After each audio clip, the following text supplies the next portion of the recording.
আচ্ছা, আমাদের জীবনে যখন খারাপ সময় আসে বা বিপদ আসে তখনই কি মন্দিরে যেতে হয় বা ভগবানকে স্মরণ করতে হয়? জীবনের ভালো সময়ে কিংবা সুসময়ে ভগবানকে স্মরণ করা যায় না কিংবা মন্দিরে যাওয়া যায় না। সময়ে ভগবানকে স্মরণ করে যে দুঃসময়েও ভগবানকে পাশে পায় সে।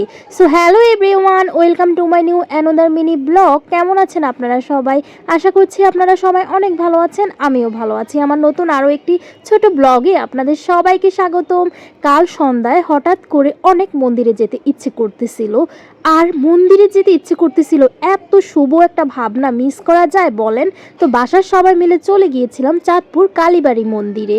আর আমরা যেহেতু সন্ধ্যার টাইমে গিয়েছিলাম, ওইখানে তো সন্ধ্যা আরতি হচ্ছিল, সন্ধ্যা পূজা হচ্ছিল, মোটামুটি অনেক মানুষই ছিল।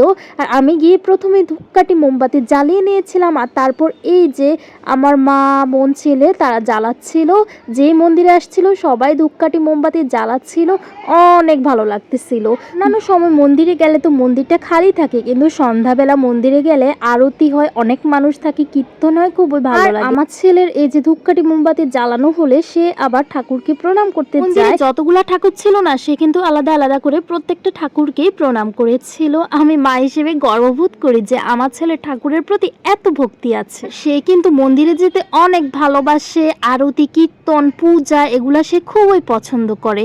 আর এই যে আমরা সবাই মিলে একটু স্ন্যাপ নিয়ে নিয়েছিলাম, আর সে বলতেছে আমাকেও একটু ভিডিও করে দাও না। তার সামনে যখনই ক্যামেরাটা নিলাম, সে এই তো দুষ্টামি করা শুরু করে দিল। তো এই যে পূজা হওয়ার পর সবাইকে আশীর্বাদ দেওয়া হয়েছে, আর এখানে প্রসাদ বিতরণ করা হচ্ছিল। সন্ধ্যা পুজো, সবাই তো সিরিয়াল মেনটেন করে প্রসাদ নিচ্ছিল।